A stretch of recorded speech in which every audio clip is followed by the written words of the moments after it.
Hey, and welcome to Matt and Jess TV. I am Matt Rose. And I'm Jessica Bun Bun. Welcome to our reaction and review of a brand new MGM Plus show. This is Nine Bodies in a Mexican Morgue, which is... What a great title. It's got to be one of the greatest titles of all time. Like, let's be very clear.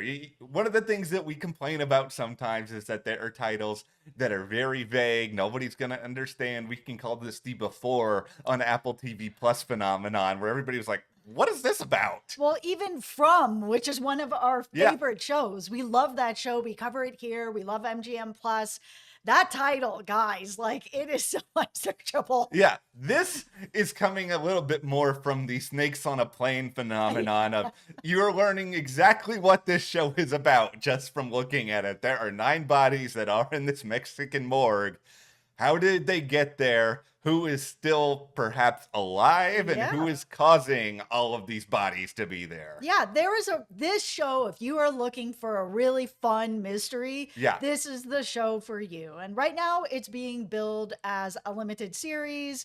Could there be more? Probably not. I would feel like, I mean, it depends on how it ends. I assume, hopefully by the end of this show, we will know who the 10th person is, if that person is alive, if they're dead and they're not in the morgue, who they are, what's going on. Are they the murderer? Who is actually killing all the people? It's such a great mystery. There's so many things that are going on top of what's in Carlos's case. Like, why is it locked? Why won't he let anyone into it? Why is he carrying it around with him? There's a fire and he's like pulling it out and holding it closed. Something is going on. There is something strange going on there. I just have the expectations at this point that this is just going to be a very fun thrill ride where we'll have a lot of questions throughout. If they want to make a 10 bodies in a Norwegian castle for season 2, like, you know, who knows? I might be interested in watching that as well. But we're going to go through who some of the main players are, what this show is about, what's really working for it. Before we dive in any further, though, be sure to hit that subscribe button because we will be here documenting more of the bodies that arrive at the Mexican morgue and what's happening to these people out in the wilderness. We don't want you to miss that, and subscribing is a great way to help support us here at the channel. Yeah, we're also covering White Lotus, Severance, Yellow Jackets. There's lots going on here at the channel, and by subscribing, you won't miss out. And if you want to help support us further, join our Patreon. We'll have a link for you below. It's a great way to help support us here so that we can continue to bring you more videos like this. We are also covering exclusively over there The Pit, which is airing on Max, and Prime Target, which is airing on Apple TV Plus. It is the only place that you can get those weekly reviews.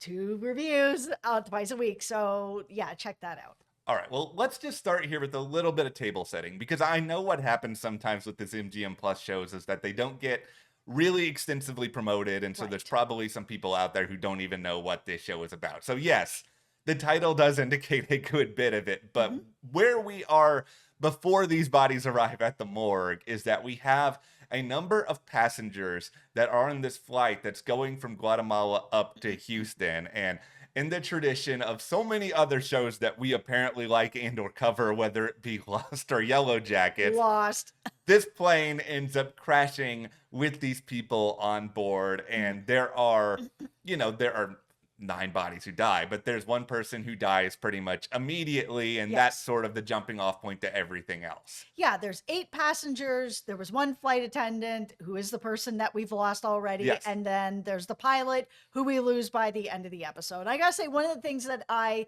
really like, that I think is really like just fun, is that they will have like day 1 and they've got like the 10 little people and one of them's already gone. I was like, there's something just so fun about that. It's like the countdown to who's alive. There's something about this show where it is very intense, but I think it's also a little bit tongue-in-cheek at times, where it knows that it is sort of doing this fun murder mystery sort of Game of Clue vibe, and it's leaning into that here or there, especially when you look at some of the characters who I think are being played up to be pretty big and pretty, you know, just people who stand out almost immediately on their own, whether it be for good or bad reasons. Like, you know, you've got this husband and wife pair who own these hotels, who have pretty strong beliefs about a lot of things. And yeah, they're pretty much stereotypical in a lot of ways. But for a show that's really, really short, I think the obvious intention here is that we're going to give you guys a little bit of archetypes, and maybe we'll dig in there and see if these archetypes are really all there is. Yeah, we haven't had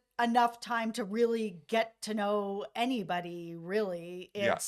It's tough because the main character here seems to be Kevin, who is this former doctor, very lost-esque. You've got a plane that has crashed, Yeah. nobody can find you. You have this doctor who's not really practicing anymore, just happens to be Yeah. on the plane, that sort of thing. But I think for this episode specifically, it feels like it's a lot less about the characters. And for me, it felt a lot more about the mystery. Like, why did this plane crash? Why did this GPS all of a sudden malfunction? Mhm. It kind of feels like we saw these two people at the very beginning and the very end watching this morgue to see who's going in and who's going out and what's happening with that. Yeah. Was this sabotage that they were very specifically trying to get this plane landed by any means necessary close by here because there's somebody or something on this plane that they're trying to get their hands on? I kind of feel like in the early tinfoil hat Oh, here, this yeah. is what I think might be going on, is that there was something very sensitive, whether it's in Carlos's case that you mentioned earlier, or whether it is a person who has very sensitive information that's getting aboard this flight. And these people who we see watching the bodies arrive at the morgue are tied to it in some ways, and they're communicating with the one person, the survivor of this flight in some way. And they just wanted to make sure that nobody else on this flight was going to be able to get any of this information or this object. And there might have been something that happened right before the flight took off that made them all vulnerable. Because you look at who these people all are. I mean, we're talking about whether it is Travis and Lisa, that married couple I mentioned earlier, whether Mhm. it is Kevin, whether it is Sonia, this British woman. It's like they all seem to be very, very different. It doesn't feel like they were all like hanging out together before this flight took off, or they would have anything in common. No, I mean, there's a couple of people where it's like, okay, if this was on purpose Yeah. and this GPS was malfunctioning on purpose to get this plane down, right now there's only feeling like a couple of people that it might be about. It might be Sonia. She is very like, I don't want to play get to know me. Like Yeah. maybe I'm on this flight because I want people to not know me. It's like, Yeah. okay, well, is something going on there? We do have Carlos who's got this locked case. I think tinfoil hat, Yeah. it's just filled with his luchador costume, if I have to be really Yes. honest about it. I think it's something that he covets very much. We even see him still working out, Yeah. even though he's in the middle of nowhere at this point. He's like, oh, I have this big match in like 3 days, and who knows, maybe we'll get found. So I think that that's what's in there. I think that's going to turn into a nothing. Then there's also Dan and Amy, who are like been married for a minute, like 5 weeks or something like that. He is very suspicious to me because he is kind of like looking around. He's not believing his wife when she's like, I think there's somebody watching us. Nah, there's nobody watching us. He's up at night when that person does go and decide to murder the pilot. I was just kind of like, there's something a little bit weird. It could be him. We know that Kevin used to be a doctor. He is selling medical equipment. Is it about the medical equipment? Is he maybe selling a specific type of medical equipment? I don't know. There's also Zach, who's like seemingly in charge. He's like the leader of the group, feels like it anyways, that he really does care about everyone. And he's, an insurance investigator. They even brought it up and was just like, okay, well, are you the person then? No, it was already filed. Doesn't matter. It would have been too late. But is there something else he's been investigating as well? I kind of feel like this show is intentionally going to try to throw us through a loop with a lot of this different stuff. And that's what's fun about this genre. And I know some of the creative team behind this show has worked on a lot of murder mysteries over the years. So they kind of know how this format works. And one of the most appealing things is that, okay, we start by looking at the people who would be most obvious either as the cause of the plane crash or the person who's taking everybody out. And you can look at Travis on the surface and be like, okay, this is going to be somebody who's potentially going to be a problem. But then they also say, oh, he's got an injury. So is he going to be able to move around that much? And then you look at Zach, who is the leader. Oh, there's a real motive that there's somebody who may want to take him out because maybe he caused a problem with the insurance and he seems like a pretty tough guy. And it's just like those two, to me, they feel a little bit too obvious. I'm going to go crazy here. All right. So who do you think then? Okay, well, there's two things. Okay. Do we think that the person that is murdering off the people on the plane is in the group, or do we think the person that is murdering people on the plane is not part of the group? That when Amy thought she saw somebody moving around in the jungle outside the plane, was it someone in the group or not? I don't think there was somebody moving outside the plane, and that's why I think it's Amy. I think Amy is the person who's doing this, and I think she is trying to throw people off the scent, being like, look over here. It's just the way that she talks with her newlywed husband, Dan, here.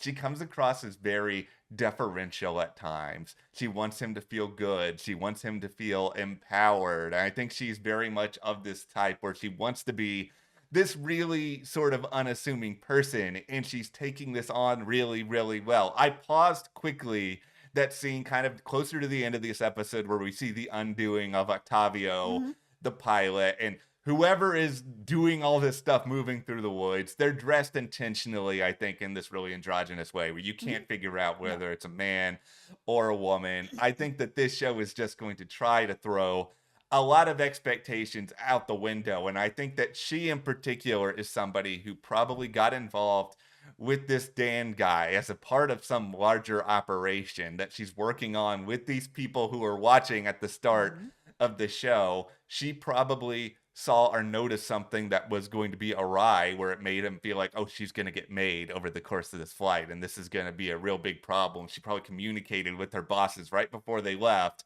and then goes into full killing mode once the plane crashes. I mean, maybe this is too crazy. I just think she is the person who stands out the most to me right now. 100%. I think that it's her as well. I think that it's either she is working undercover. She's only been married to Dan for 5 weeks. They eloped in Vegas. It just seems very quick. That maybe it's a situation where she knew, because she's working an operative, that there were going to be certain people that are on this plane, that they're able to get them all together in one spot, that she was going to sabotage the GPS so that it would go down. If some of the people got killed, great. It would help her job out a little bit where she didn't have to kill people. Okay, we only lost one. Cool. We're going to be out here long enough that I'll be able to take care of the rest of the people that are on this plane, because they are all connected in some way, even though they don't know each other. Very much like Clue, where the film, you have, spoiler alert for a film that's like 30 years old, but you have everybody brought together, and they do have things in common, and they have run into each other in the past, whether they remember it or not.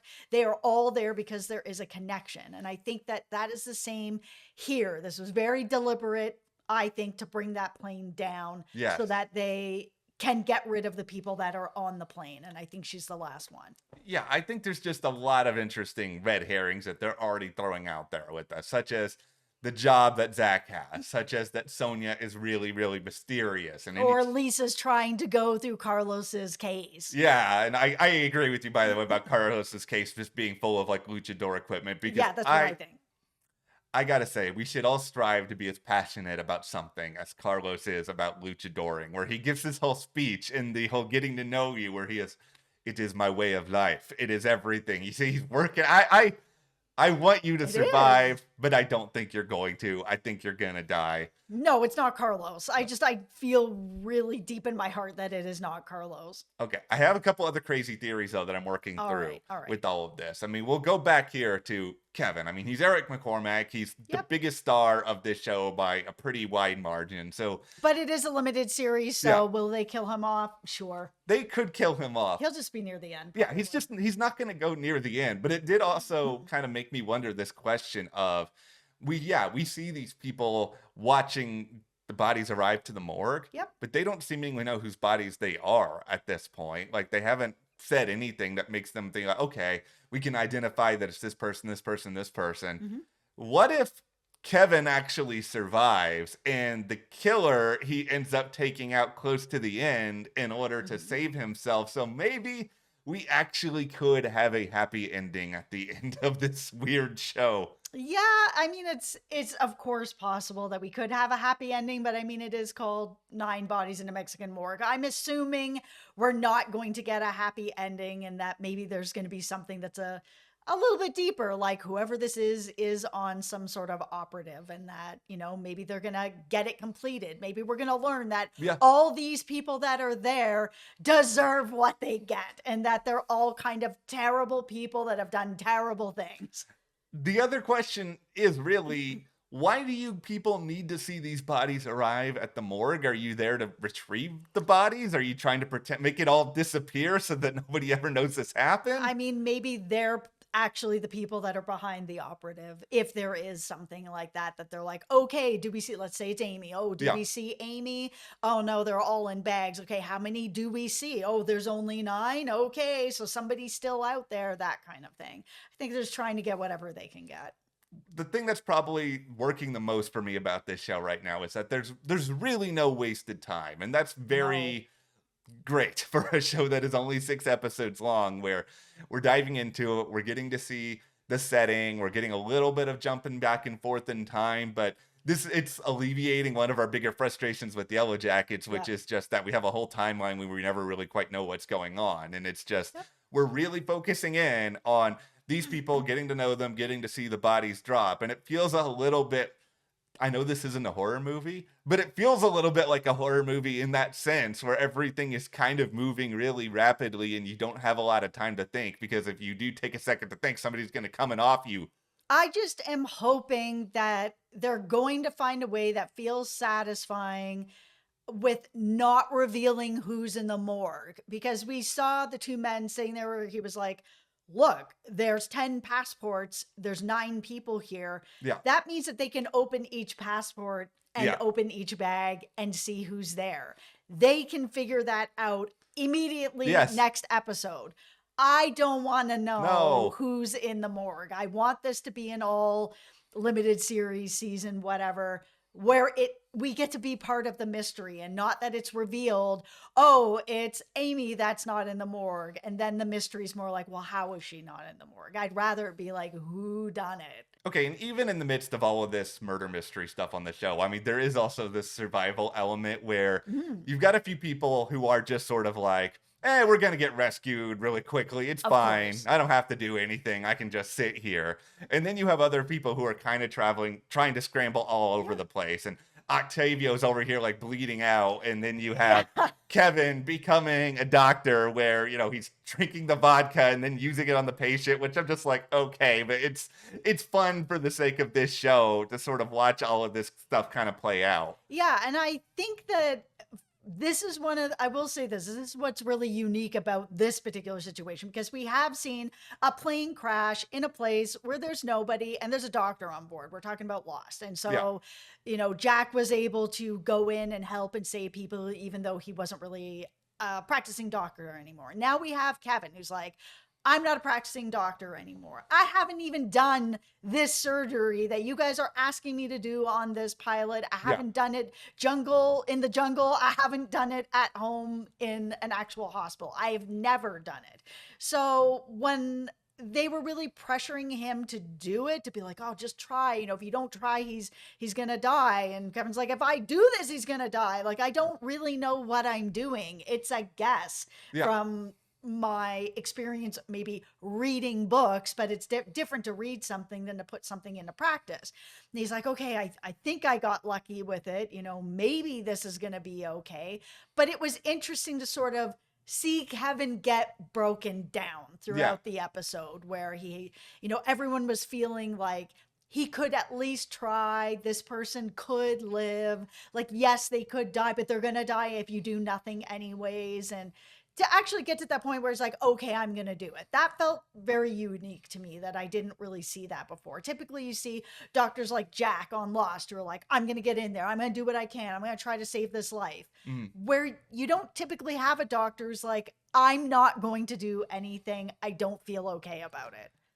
I think that if you want to make the case that Kevin is actually the person who's behind all of this, you could say that this is all just a really elaborate acting job, where maybe he did not know exactly that this person was going to be in a life or death situation after the crash, but he was thinking, okay, I can use this to my advantage. People will see that I'm trying to actively save him, so that when bodies do start to fall, nobody's going to look at me, because I'm the person who's most actively trying to help, and I can do something to take this guy out in the middle of the night, and nobody will ever think that I'm the one who's done it. Well, that's the thing. If this is sabotage and they were trying to get the plane down so that they could kill off everybody, then Kevin has a motive to not save him. That he's just like, okay, if I just let this go, then he will just die, and then I don't have to come out in the middle of the night and murder him anyways, and then just put on an Oscar performance the next day to be like, oh my goodness, I can't believe it. I thought I did okay, kind of thing. It's really interesting to kind of unravel, because everything they're all saying, any of it could be a lie. Like Kevin's whole,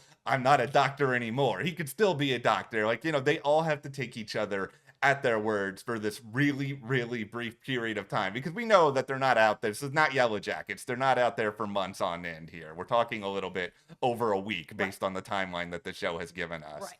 But that's where we are with 9 Bodies in a Mexican Morgue right now. We hope you guys check it out. If you haven't checked it out already, let us know who you think could be behind all of this, but also why, who you think these people are who are watching the Morgue. And also be sure to hit that subscribe button so you guys don't miss any other updates, and you can support us further by joining our Patreon. That link is in the description below. We're covering exclusively there The Pit as well as Prime Target in video form. Thank you. We'll see you here next time.